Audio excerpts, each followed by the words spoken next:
Hi guys, நான் உங்கள் அரவிந்த். இங்கே பார்த்தீங்கன்னா எங்கள் அத்தை வீட்டுக்கு வந்தேன், வருஷம் வீட்டுக்கு வந்தேன் காஞ்சிபுரத்துக்கு. இங்கே பார்த்தீங்கன்னா ஒன்று என்ன பண்ணுறதுன்னே தெரியாமல், இன்னொன்று கோயிலுக்கு கிளம்ப சொன்னால் இதெல்லாம் வச்சுட்டு என்ன பண்ணுறது.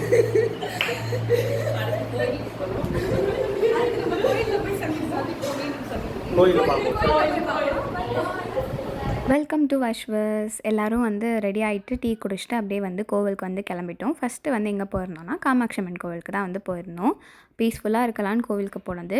பட் ஆனால் அங்கே எங்கள் பீஸையே வந்து கெடுத்துட்டாங்க. ஆக்சுவலாக என்ன ஆச்சுன்னு பார்த்தீங்கன்னா, காமாட்சி அம்மன் கோவிலில் வந்து ஆதார் கார்டு காட்டினா லோக்கல் பீப்புளுக்கு வந்து ஸ்பெஷல் வே ஆஃப் தர்ஷன் வந்து இருக்குது. Special way in the sense like normal people எல்லாருக்குமே வந்து ஜென்ரல் தரிசனமும் இருக்கும், ஸ்பெஷல் தரிசனமும் இருக்கும். அது இல்லாமல் இப்போ ரீசெண்டாக வந்து இது வந்து சொல்லியிருக்கிறாங்க, லைக் ஆதார் கார்டு காட்டினீங்கன்னா காஞ்சிபுரம் அட்ரஸ் இருக்கணும் ஆதார் கார்டில்.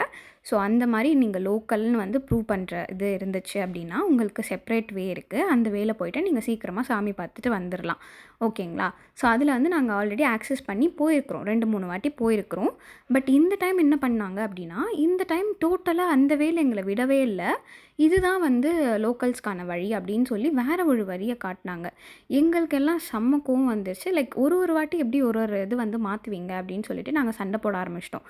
அவங்க சொன்ன க்யூ வந்து பார்த்திங்கன்னா இதுதான் அந்த க்யூ. நீங்கள் பார்த்தீங்கனாலே தெரியும், அங்கே இருக்கிற யாருமே லோக்கல் பீப்புள்ஸ் கிடையாது. நாங்கள் அதையும் சொல்லி சண்டை போட்டால் ஆளுக்கு வந்து ரொம்ப ரூடாக பேசினாங்க எல்லாருமே. போயிட்டு நீங்கள் கம்ப்ளைண்ட் பண்ணிக்கோங்க, ஆஃபீஸில் போய் கம்ப்ளைண்ட் பண்ணுங்கள், அப்படி பண்ணுங்கள் இப்படி பண்ணுங்கன்னு. நாங்கள் அதுவுமே வந்து போனோம், எல்லாமும் இது பண்ணோம். பட் ஆனால் அதுவும் இன்னும் வேறு ஒரு கொடுமையாக நடந்துச்சு. அது வேறு காமாட்சி அம்மன் கோவிலில் ரெக்கமெண்டேஷனே இல்லைன்னு வேறு ஒரு இது வந்து கத்துனார் ஒரு ஐயர் வந்து ரொம்ப இதுவாக. ஸோ அதெல்லாம் விட்டுருங்க. நீங்களும் எனக்கு தெரிஞ்சு லோக்கலில் இருக்கிறவங்க கண்டிப்பாக இந்த மாதிரி இஷ்யூ ஃபேஸ் பண்ணியிருப்பீங்க. ஸோ அது என்னன்றதை வந்து கமெண்ட்ஸில் வந்து உங்கள் எக்ஸ்பீரியன்ஸை ஷேர் பண்ணுங்கள். அதுக்கப்புறம் நாங்கள் வந்து ஃபோட்டோ எடுத்துகிட்டு அப்படியே வந்து ஏகாம்பரநாதர் கோவிலுக்கு வந்து கிளம்பிட்டோம்.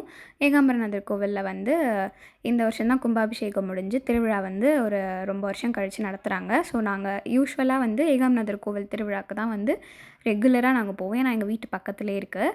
ஸோ நாங்கள் அங்கே போயிட்டு நைட்டு வரைக்கும் இருந்துட்டு வருவோம். பட் ஆனால் இந்த வாட்டி அந்த மாதிரி ஒரு ஆப்பர்ச்சுனிட்டி கிடைக்கல. பிகாஸ் நான் ஊர்லேயே இல்லை, பெங்களூரில் தான் இருந்தேன். லாஸ்ட் டே தான் வந்து போயிருந்தோம். நாங்கள் எல்லோரும் கசின்ஸாக சேர்ந்து தான் போயிருந்தோம்.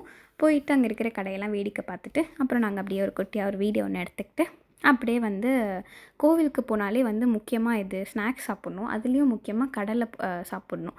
ஸோ அது சாப்பிட்டா தான் அந்த சாட்டிஸ்ஃபேக்ஷன் கிடைக்கும், திருவிழாவுக்கு போன சாட்டிஸ்ஃபேக்ஷனே. பட் ஆனால் இதில் ஒரு கஷ்டம் என்னென்னா, 10 ரூபா கொடுத்து வாங்கிட்டு இருந்த சுண்டல் வந்து இப்போ 30 ரூபாய் ஆயிடுச்சு. ஸோ என்னடா 30 ரூபாயா சுண்டல் அப்படின்ற மாதிரி ஒரு இதுக்கு போயாச்சு நாங்கள். ஸோ பரவாயில்ல, இருந்தாலும் நம்ம வாங்கணும் அப்படின்னு சொல்லிட்டு வாங்கிட்டு நாங்கள் போய் உட்காந்து சாப்பிட்டுட்ருந்தோம். சாப்பிட்டு கதை பேசிவிட்டு அப்படியே வந்து ரைடு எங்கே இருக்குது அப்படின்னு சொல்லிட்டு பார்க்கலாம். ராட்டினெல்லாம் வச்சுருந்தாங்க, பெரிய பெரிய ராட்டினெல்லாம். ஸோ அதனால் அங்கே போகலாம் அப்படின்ட்டு போனோம். சரி அங்கே போயிட்டு ஏதாவது ஒரு ராட்டினமாச்சும் போகலாம், எல்லாத்துக்கும்லாம் போக முடியாது அப்படின்னு சொல்லிட்டு போயிட்டு காஸ்ட்டு கேட்டால் 100 ரூபா சொன்னாங்க. நாங்கள் இருக்கிறோம் ஒரு 6-7 பேர் இருக்கிறோம் நாங்கள் எல்லாருமா சேர்ந்து. 700 கொடுத்து அந்த ஒரு ரைடு போகிறதுக்கு நம்ம போய் வெளியே சாப்பிட்றலாம் அப்படின்னு சொல்லி சரின்ட்டு நாங்கள் சாப்பிட கிளம்பிட்டோம் எல்லோரும். ஸோ எங்கே போனோம் அப்படின்னு பார்த்தீங்கன்னா, பிரியாணி சாப்பிட போனோம். கோவிலுக்கெல்லாம் போய் முடிச்சுட்டு கடைசியில் பிரியாணி சாப்பிட தான் வந்து போயிருந்தோம். மன்னார் மிலிட்ரி ஹோட்டலுக்கு தான் வந்து போயிருந்தோம். எல்லாருக்குமே அங்கே பிரியாணி வந்து ரொம்ப பிடிக்கும். அதனால வந்து மன்னார் மிலிட்ரி ஹோட்டலில் போயிட்டு பிரியாணி சாப்பிட போயிருந்தோம். அங்கே போயிட்டு பிரியாணி, அதுக்கப்புறம் வந்து எனக்கு ரொம்ப பிடிச்ச காடை ஃப்ரை வந்து ஆர்டர் பண்ணியிருந்தோம். ஸோ காடை ஃப்ரை, அதுக்கப்புறமா வந்து பிரியாணி வந்து அப்போ தான் போட்டுட்ருந்தாங்க. ஸோ அதனால் கொஞ்சம் லேட் ஆகும்னு ஃபஸ்ட்டே சொல்லிட்டாங்க. ஸோ அந்த கேப்பில் தான் காடை வந்துச்சு. அதையும் சாப்பிட்டு முடிச்சுட்டு அப்படியே பிரியாணியும் வந்துருச்சு. அதையும் வந்து சாப்பிட்டுட்டு அப்புறம் வந்து சிக்கன் லாலிபாப் ஆர்டர் பண்ணியிருந்தோம். அதுவும் வந்துச்சு. ஸோ எல்லாத்தையும் எல்லாருமா சேர்ந்து நல்லா ஒன்றா உட்காந்து சாப்பிட்டு முடிச்சுட்டு அப்படியே வந்து வீட்டுக்கும் வந்து கிளம்பிட்டோம். இதுக்கே நைட்டு 11:00 ஆயிடுச்சு ஆக்சுவலாக. ஸோ 11:00 தான் வந்து வீட்டுக்கே போகணும். ஸோ இந்த மாதிரி இன்னும் நிறைய வீடியோஸ்க்காக என்னோடய சேனலில் வந்து சப்ஸ்கிரைப் பண்ணிக்கோங்க. மறக்காமல் அந்த பக்கத்தில் இருக்க பெல் ஐக்கானும் கிளிக் பண்ணிக்கோங்க. Bye bye.